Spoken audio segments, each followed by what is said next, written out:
بسم اللہ الرحمن الرحیم الحمدللہ رب العالمین والصلاة والسلام علی رسولہ الکریم اما بعد۔ آج بتاریخ 23 نومبر سن 2020 گروپ سوال شیخ مقصود حفظہ اللہ سے جوابات سیریز SMS 436 نشر ہونے جا رہی ہے۔ امید کے بغور سماعت فرمائیں گے۔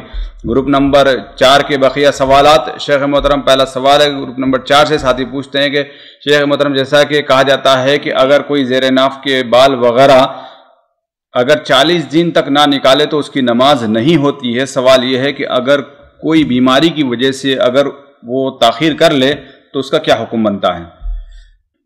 صحیح مسلم وغیرہ میں حضرت انس بن مالک رضی اللہ تعالیٰ عنہ سے روایت ہے کہ وقت لنا رسول اللہ صلی اللہ علیہ وسلم یا وقت لنا، ہمارے لیے ناخن، زیر ناف اور ان چیزوں کی کو کاٹنے کے لیے 40 دن کی تحدید کی گئی ہے۔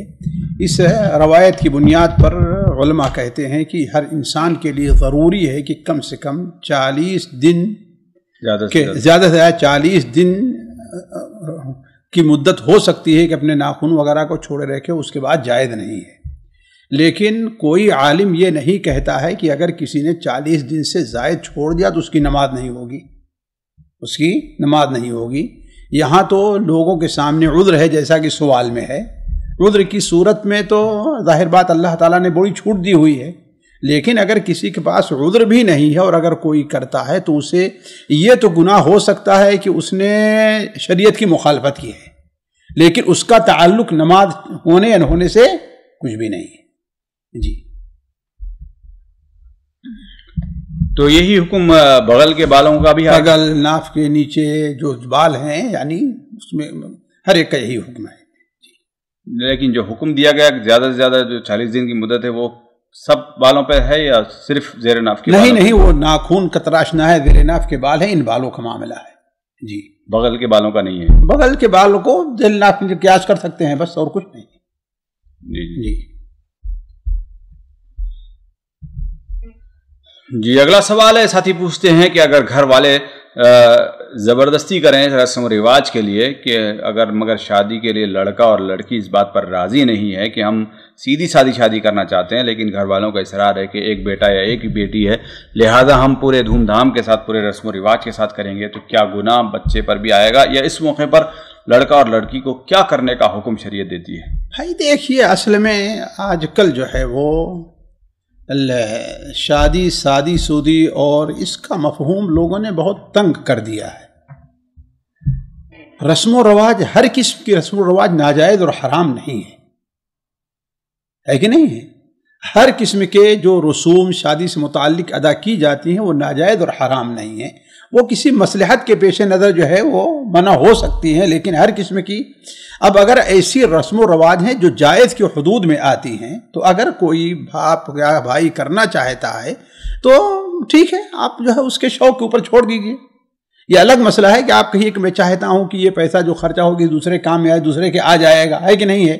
یا ہم اور آپ اتنا خرچہ کریں کہ ہمارے بغل میں ہے، دوسرے ہیں، غریب ہیں، ان کا دل ٹوٹے گا، ہے کہ نہیں ہے؟ اس طرح ہو۔ لیکن اگر کوئی کرتا ہے تو ہم یہ نہیں کہتے کہ وہ ناجائز اور حرام ہے، الا یہ کہ بعض وہ رسوم جو ہیں جو ناجائز اور حرام کی حد میں آیا کرتی ہیں، جیسے مثال کے طور پر غیر ضروری جو ہے وہ خرچہ کرنا، یعنی جس میں ریا نمود آئے اور فضول خرچی ہو جائے، یا بعض رسم و رواج ایسی ہوتی ہیں جن کا تعلق حرمت سے ہے، غیر محرم کو دیکھنا، اور جیسے مہدی لڑکے کا لگانا، یعنی یہی چیزیں ناجائز ہیں، یہ چیزیں ناجائز ہیں، اور ناجائز چیزوں میں کسی کی اطاعت جو ہے وہ جائز نہیں ہے، کسی کی اطاعت جائز نہیں ہے۔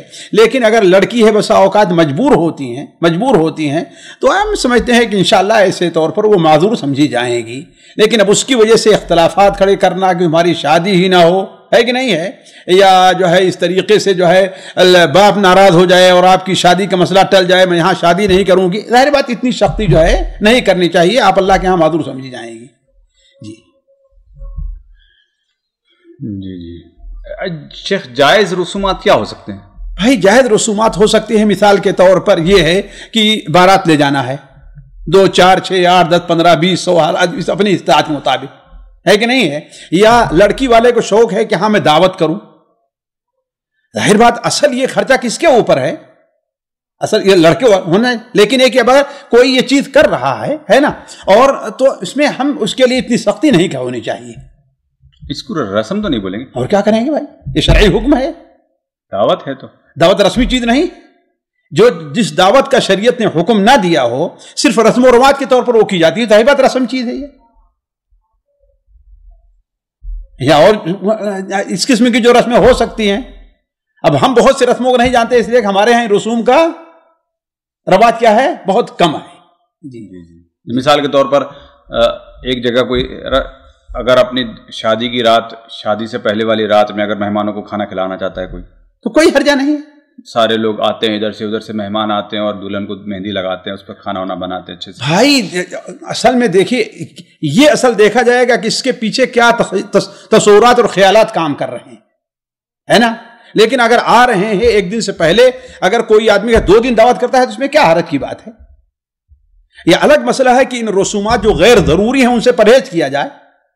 جی دلہن کو مہندی لگانا تو یہ تو غیر ضروری تو نہیں مانا جائے گا. جی جی ہاں، لیکن یہ کہ اس کے لیے بھیڑ بھڑکا کرنا یہ تو غیر ضروری ہے نا. کوئی ضروری تھی وہاں سے ٹیم آئے وہی مہندی لگائے.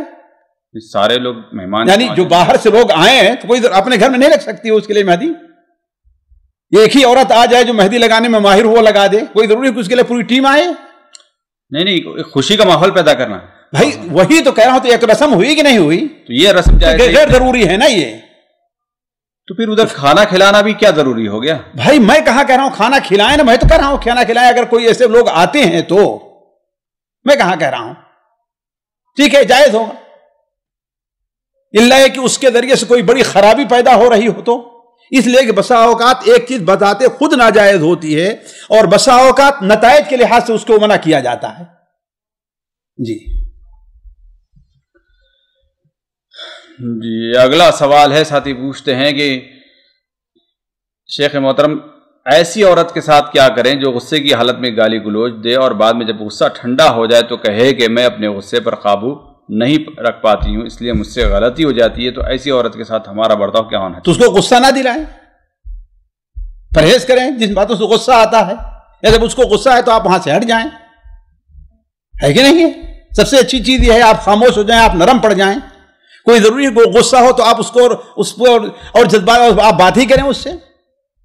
جی کوئی ضروری نہیں ہے ہم غصہ دلائیں، کہیں سے بھی غصہ مل جائے. ہاں وہی تو کہنا، آپ خاموش ہو جائیں اس کو یا کر دیں. سوال یہاں ہے کہ اس عورت کے ساتھ یعنی کیسے برتاؤ ہونا چاہیے، تعلقات رکھنے چاہیے. یہی تو میں کہہ رہا ہوں کہ جو ہے آپ ہٹ جائیں. میں کہاں کہہ رہا ہوں طلاق دے دیں، آپ صبر کریں، یہ کوئی کفر تھوڑی ہے. نہیں شوہر کے ساتھ تو نہیں ہوگا، میرے دوستوں کے ساتھ بتا رہا ہوں. مثال کے طور ان کی سہیلیاں ہیں، سوال ہاں تو آپ جو ہے کہیں جو دوستی ہے وہ رکھیں، سہیلی اپنی دوست نہیں. ظاہر بات ہے ایسی عورت کے ساتھ تعلقات نہ رکھے جو گالیاں وغیرہ بکتی ہیں. جی جائز ہے. جی بالکل ایسے تعلقات توڑ لینا، اس لیے کہ اس سے بڑی خرابی لازم آ رہی ہے. لعن تان اور پتہ نہیں جانتے ہیں، عورتوں کی زبان میں لگام نہیں ہوا کرتی ہیں عام طور پر. اگلا سوال ہے، ساتھی پوچھتے ہیں کہ اگر میں نے کتاب پڑھنے کے لیے اگر کسی کے بیگ سے کتاب نکالی ہو، چوری کر لی ہو، تو اس کا کیا حکم ہے؟ اور جس کی چوری ہم نے کتاب کی ہے اس کو کیا حق بنتا ہے کہ وہ ہمیں گالی گلوچ کرے یا؟ ظاہر بات ہے آپ نے اس کا حق مارا ہے، بھلا کہے. آپ نے اس کا حق مارا ہے، آپ نے چوری کی ہے، گناہ کام کیا ہے. چاہے کتاب ہے یا قرآن مجید ہے، اس کا چوری کرنا تو جائز ہے نہیں. جی آپ کے لیے جائز نہیں ہے چوری کرنا. اسی کے قریب آگے سوال کرتے ہیں ساتھی کہ شیخ محترم جیسا کہ آج کل مدرسے کے بچے بہت سارے اپنے گھروں کو چلے جا چکے ہیں اور ان کی بہت ساری کتابیں انہوں نے اپنے ہاسٹل میں چھوڑ رکھی ہے، کیا ان کتابوں کو ان کے بتائے بنا اپنے گھر لا کر پڑھ کر جب ان کے آنے کے بعد ان کو واپس کیا جا سکتا ہے؟ میں سمجھتا ہوں کہ ایسی چیزوں میں جو ہے وہ جو ایک عادت ہے کوئی اس سے منع نہیں کرتا ہے کہ نہیں ہے. لیکن یہ ہے کہ آپ کو خطرہ ہے کہ آپ کے ہاں بچے ہیں، آپ کے ہاں وہ ہیں جس سے کتاب جو ہے کیا ہو جائے گی، خراب ہو جیسے ہوتا ہے نا بہت سے. تو ظاہر بات آپ پرہیز کر لے آنے سے، لیکن کوئی نہیں آپ اس کی حفاظت کر سکتے ہیں تو ٹھیک ہے آپ پڑھیں اور واپس کر دیں.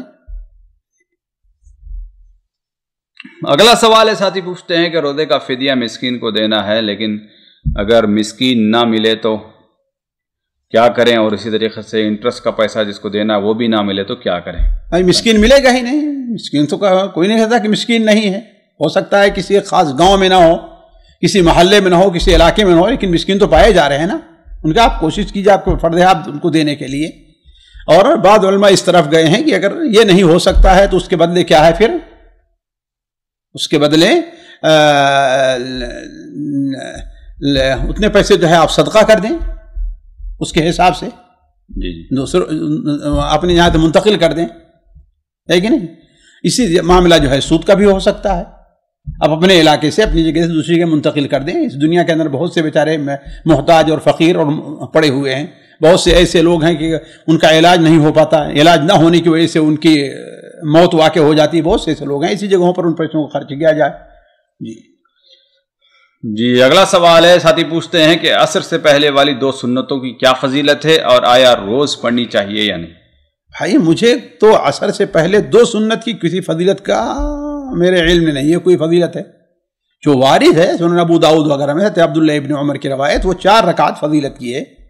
رحم اللہ رجلا صلی قبل العصر 4، اللہ تعالیٰ کی رحمت ہو اس شخص کے اوپر جو عصر سے پہلے 4 رکعت پڑھتا ہے، تو گویا ایسا شخص نبی کریم صلی اللہ علیہ وسلم کی دعا کا مستحق ہو رہا ہے، دعا کا مستحق ہے، تو اس کا اہتمام کرنا چاہیے۔ اب اگر اسے یہ ہے کہ میں برابر پڑھوں گا تو لوگ یہ دیکھیں کہ ہاں بھائی یہ کیا سنت لازمہ ہے، جیسے ظہر سے پہلے کی 4 یا ظہر کے بعد کی 2، تو ظاہر میں کبھی کبھار چھوڑ دیا کرے، نہیں تو اگر ایسا کوئی شبہ نہیں تو برابر پڑھے۔ مثال تو مؤذن ہے، اذان دیتا ہے، برابر پڑھے، کوئی حرجہ نہیں۔ جی اگلا سوال ہے، ساتھی پوچھتے ہیں کہ شیخ محترم ہم ایک کمپنی میں کام کرتے ہیں، کمپنی والے نے ہمیں ایک اماؤنٹ دیا کہ ہم جا کر یعنی اپنے گھر میں رہنے رہائش کے لیے جو یہاں پر دیا جاتا ہے بدل سکن جس کو کہتے ہیں، وہ دیا، اور ہم نے کہا کہ اتنے میں ہمیں بدل سکن نہیں آ رہا ہے، لہٰذا ہمیں 2000 اور ریال چاہیے۔ جب ہم نے 2000 ریال اور کا مطالبہ کیا تو جب ہم دوسری مرتبہ گئے تو اس سے کم ریٹ میں ہمیں مل گیا، یعنی یوں سمجھ لیجیے کہ 2000-3000 اوپر سے بچ گئے ان کے۔ تو سوال یہ ہے کہ کیا وہ 2000-3000 ان کے پاس بچ چکے ہیں، کیا وہ واپس کمپنی کو کرنا پڑے گا یا نہیں؟ بھائی دیکھیے اس کی ایک 2 صورت ہوتی ہے۔ ایک تو یہ ہے کہ کمپنی نے آپ کے لیے جیسے 2 تنخواہ 3 تنخواہ متعین کر دی ہے، اگر یہ اس کے حدود میں ہے تو آپ کو واپس کرنا ضروری نہیں ہے، اس لیے کمپنیاں ہیں یا گورنمنٹ کہے سے دیتی ہے، اس کے بعد آپ مکان سستے میں لیجیے مہنگے میں لیجیے الگ مسئلہ ہے۔ لیکن یہ ہے کہ کمپنی آپ کو یہ ذمہ داری نہیں ہے یا اس سے زائد ہے، بطور آپ کو اس لیے دے رہی کہ آپ کا مہنگا پڑ رہا ہے تو آپ کو اس کو واپس کر دینا چاہیے، اس لیے کہ آپ نے اس نام پر لیا ہے کہ اتنے ہمارا نہیں ہو رہا اور اتنے دے پھر اتنے میں آپ کو ہو گیا، تو اس کی خبر کمپنی کو دے دینی چاہیے کہ ایسا ہوا ہے، اب آپ چاہیں تو میں پیسے واپس کر دوں۔ جی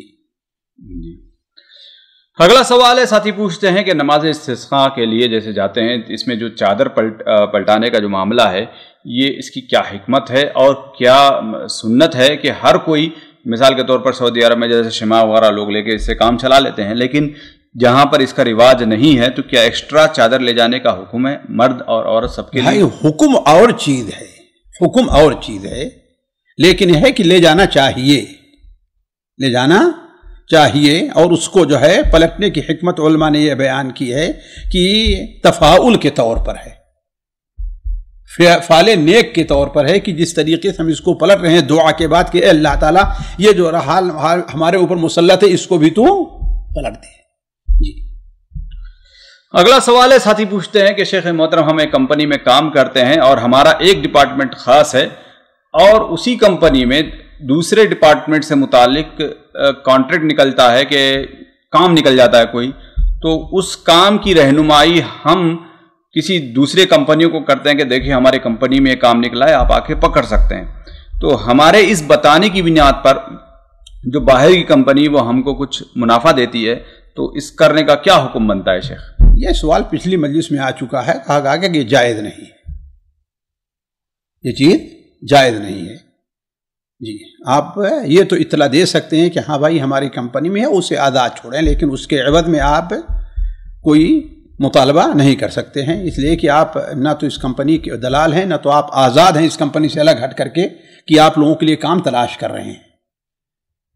جی اس لیے کہ اس ڈپارٹمنٹ سے کوئی تعلق نہیں، بھلے سے کوئی آپ کمپنی میں ہے کہ نہیں ہے، آپ کمپنی میں اس کمپنی میں ہے نا، تو اس کمپنی میں رہ کے آدمی کو دوسرا کوئی کام نہیں کر سکتا، دوسرا کام کرے لیکن اس کمپنی کے نفع اور نقصان سے کام جڑا نہیں ہونا چاہیے، آپ کے کام سے گویا ایک جڑی ہوئی چیز آپ کمپنی سے۔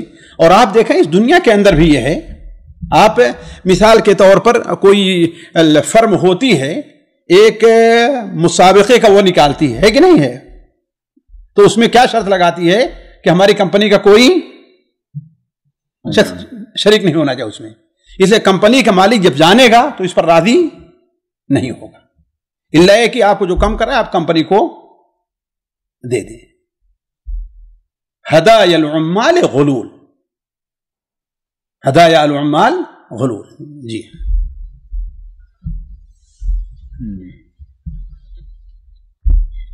اسی کے قریب کا سوال ہے، ساتھی پوچھتے ہیں کہ جیسے کہ نبی کریم صلی اللہ علیہ وسلم کی جو حدیث ہے صلی اللہ علیہ وسلم، جی یعنی گناہ وہ ہے جو تمہارے دل میں کھٹکے کہ لوگ اس پر مطلع ہو جائیں، جی یہ حدیث کا ترجمہ ہے. جی جی تو اس کی کیا نوعیت ہوتی ہے شیخ؟ ایک ایسی چیز جس کا حلال ہونا اور حرام ہونا کیا ہے وہ واضح نہیں ہے.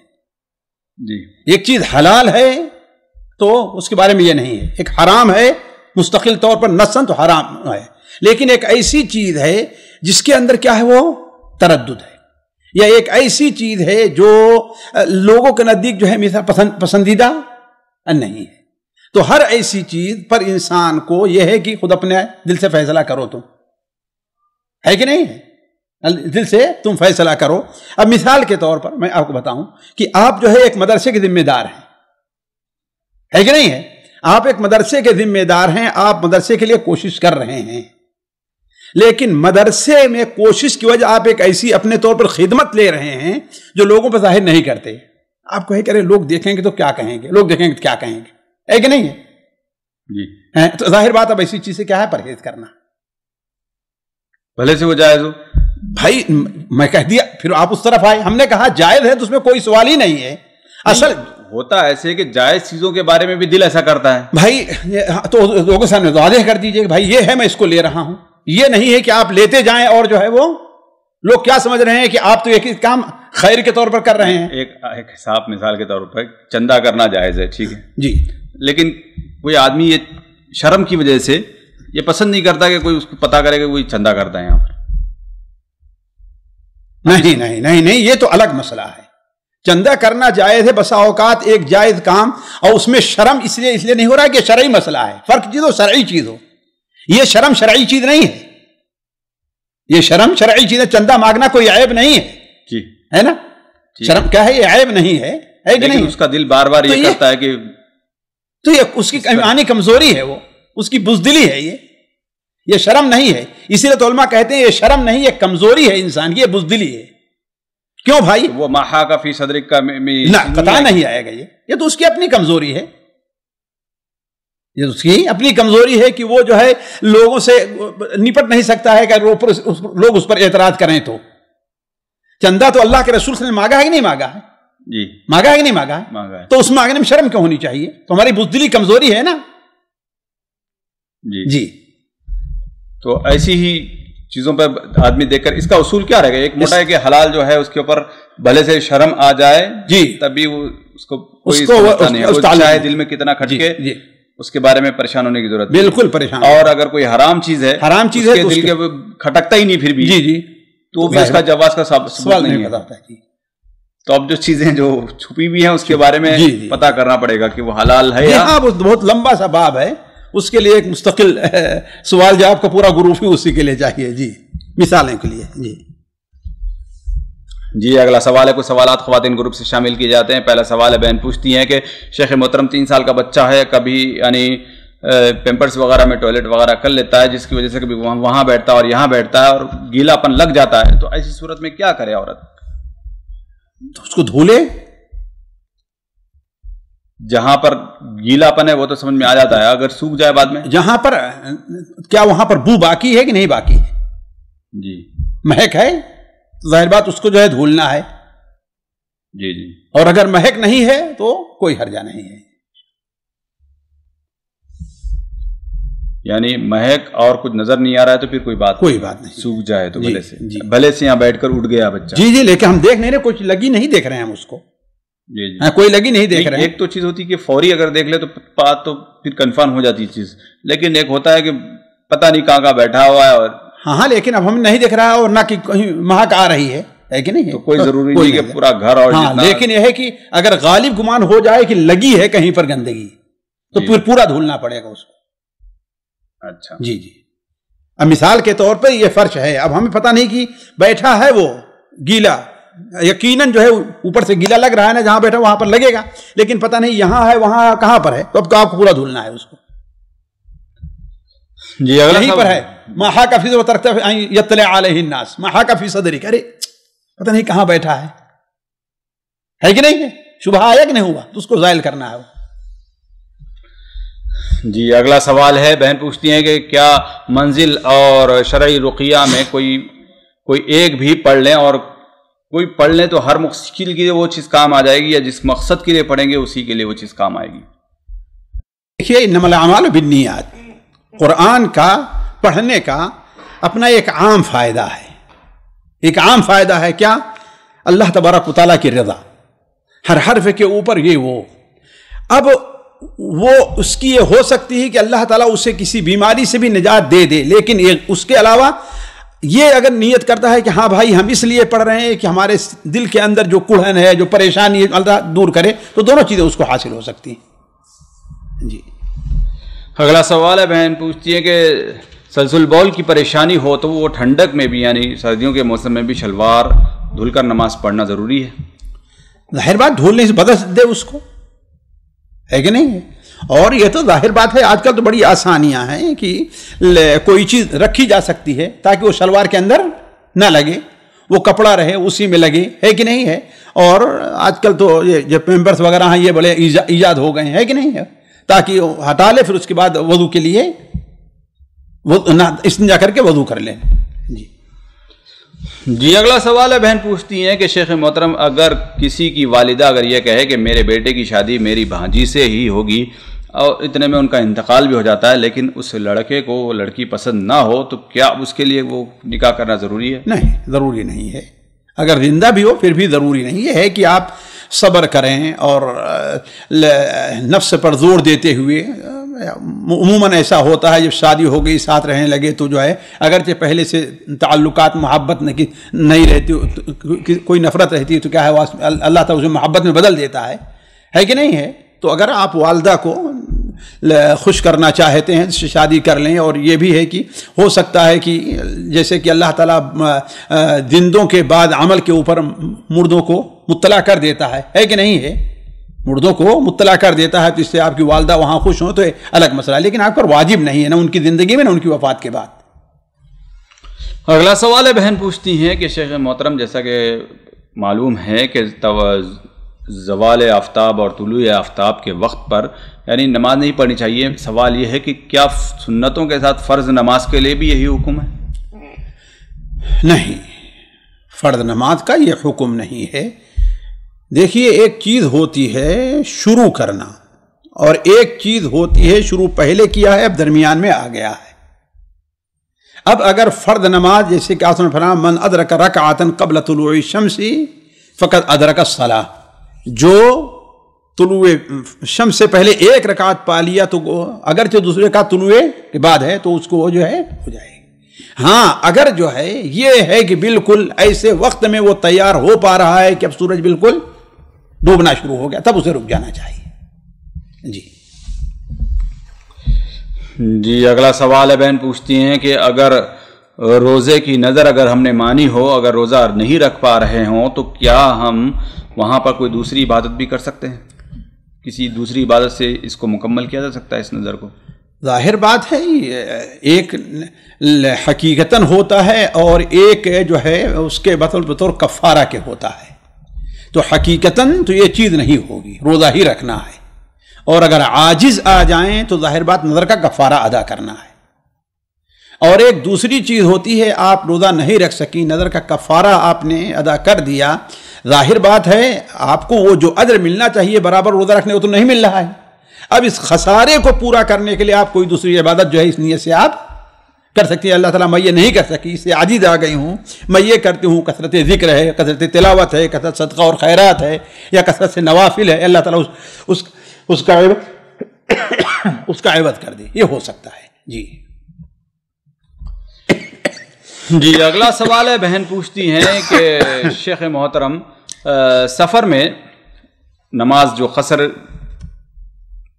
کرنا ہے کتنی مدت کے بعد، یعنی کتنی مسافت کے بعد اور کتنی مدت کے لیے سفر میں قصر کرنا سنت ہے؟ بھائی دیکھیے، یہ مسئلہ اہل علم کے نزدیک سخت اختلاف کا شکار ہے، لیکن جو مجھے پسند ہے اور جس پر میں لوگوں سے کہتا ہوں اور عمل کرتا ہوں وہ یہ ہے کہ سفر کی مسافت کم سے کم 80 کلومیٹر ہونی چاہیے، 80 کلومیٹر ہونی چاہیے، ہے کہ نہیں ہے؟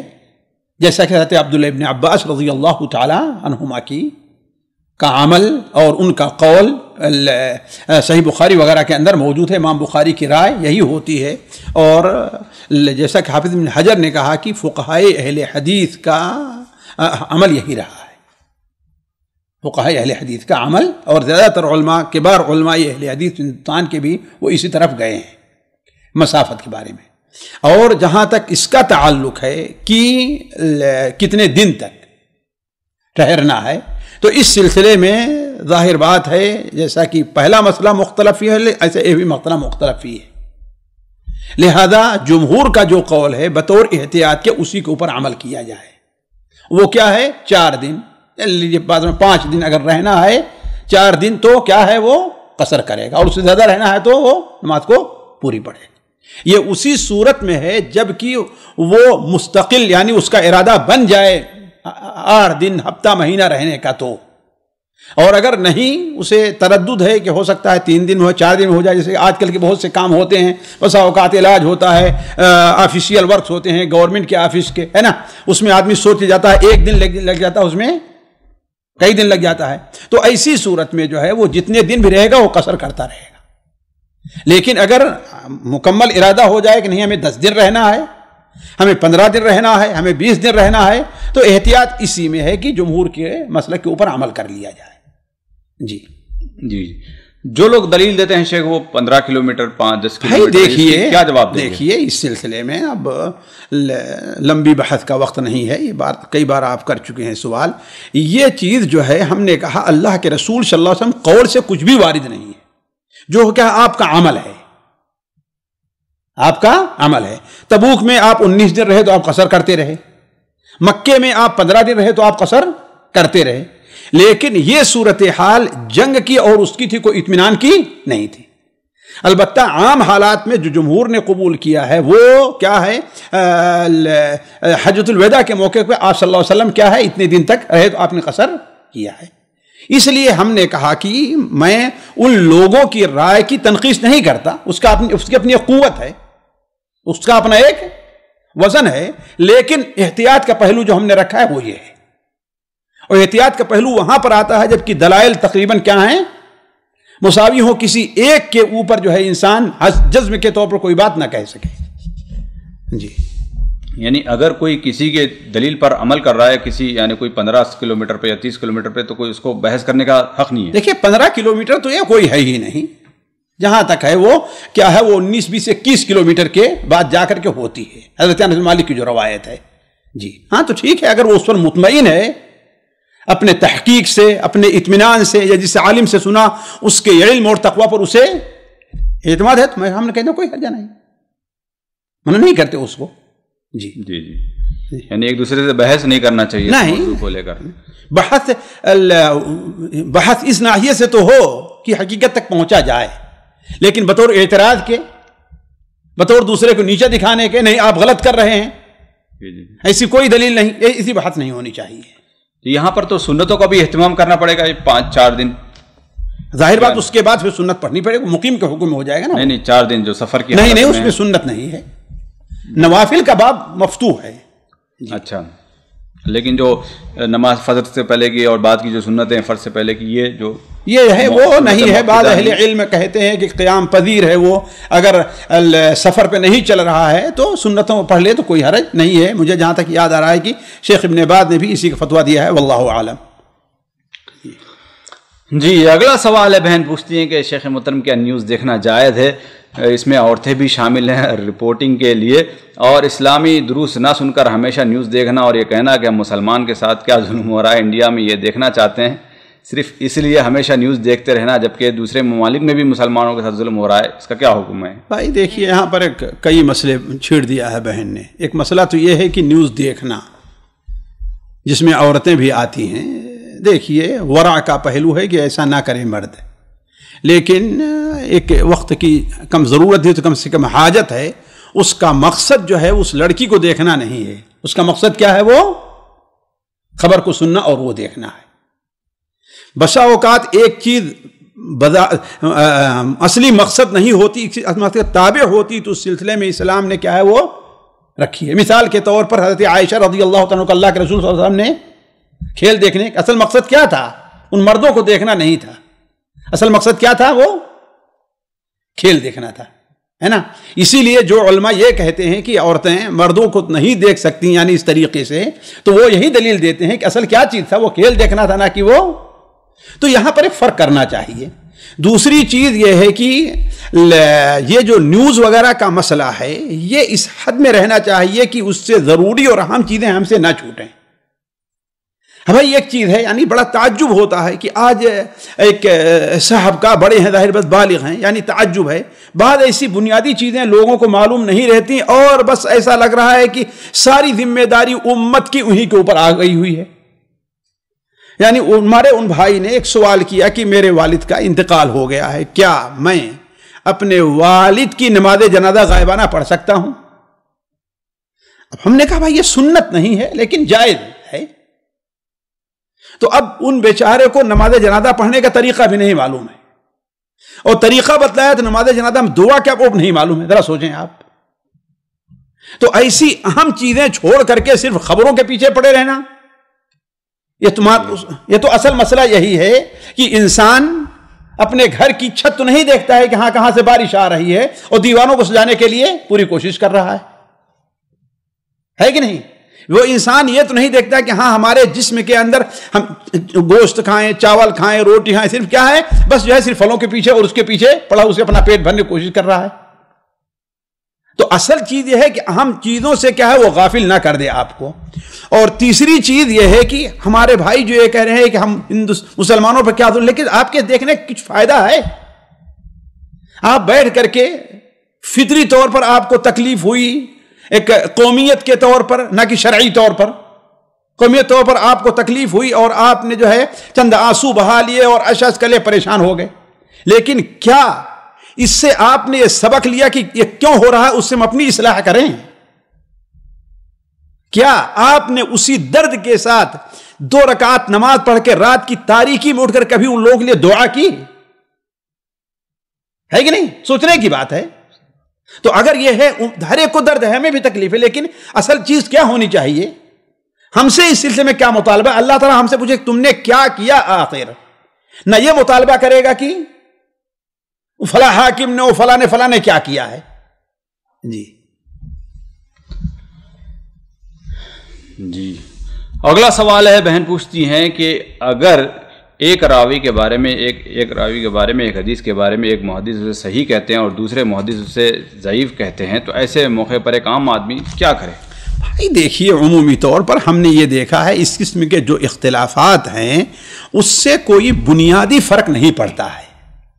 بنیادی فرق نہیں پڑتا ہے. اب اگر آپ طالب علم ہیں کیا ہے تو دیکھیں کہ دونوں میں جو ضعیف کر رہا ہے وہ جو اس کی کیا قوی کس کی رائے ہے، کس کی رائے قوی ہے کہ نہیں. اب مثال کے طور پر ایک شخص جو ہے ایک امام ہے کسی راوی کو ثقہ کہتا ہے، جیسے ابراہیم الحجری کے بارے امام شافعی کہتے ہیں من اثق بہ، بہت بڑے امام ہیں، لیکن دوسرے ائمہ کیا کہتے ہیں آپ اعتماد ہو لیکن دوسروں کا ہمارا اعتماد اس کے اوپر نہیں ہے.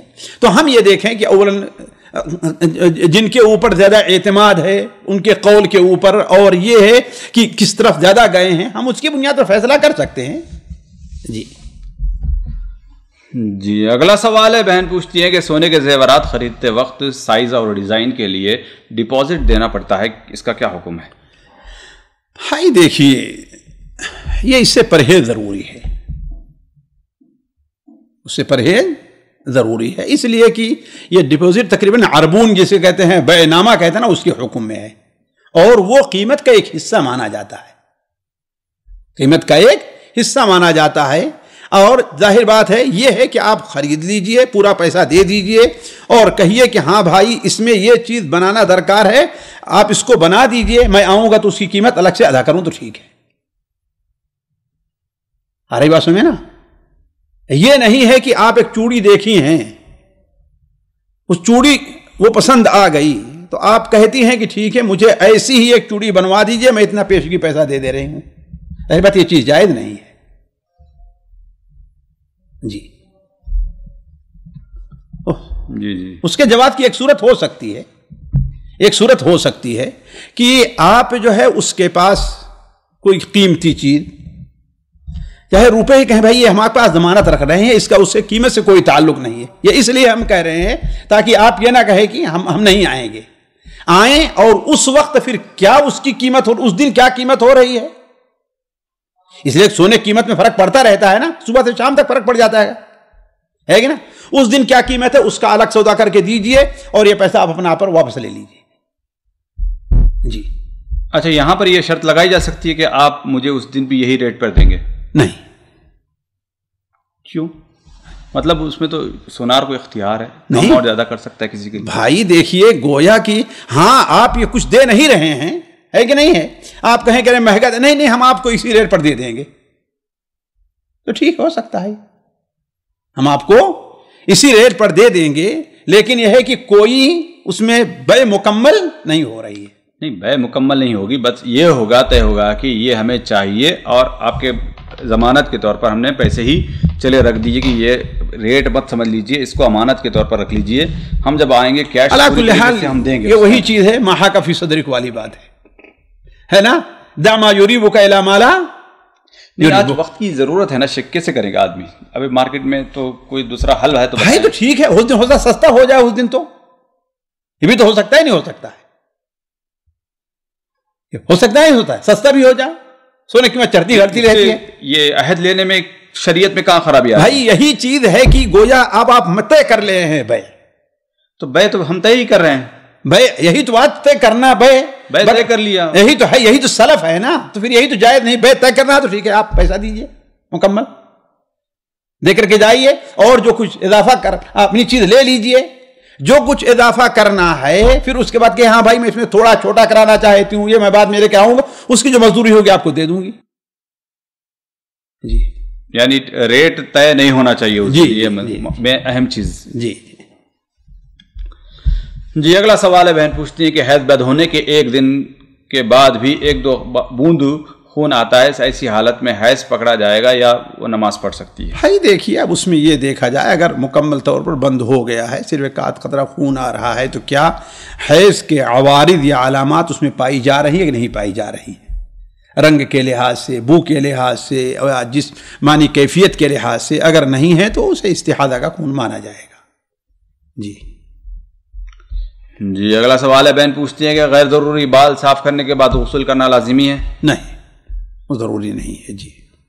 جی اسی طریقے سے اگلا سوال، بہن نے ایک ویڈیو بھیجی ہے جس کے اندر یہ بتایا جا رہا ہے کہ ایک گھر کے اندر یعنی ایک کمرہ اپنے لیے، بیوی کے لیے اور مہمان کے لیے ہونا چاہیے، زیادہ کمرے اگر ہوں گے تو پھر پکڑے جائیں گے۔ بھائی اصل میں دیکھیے اس حدیث کا مقصد یہ ہے کہ انسان غیر ضروری چیزیں جس کی انسان کو ضرورت نہیں ہے وہ چیز کے اندر پیچھے ان چیزوں میں اپنا پیسہ نہ لگے، ہے کہ نہیں ہے؟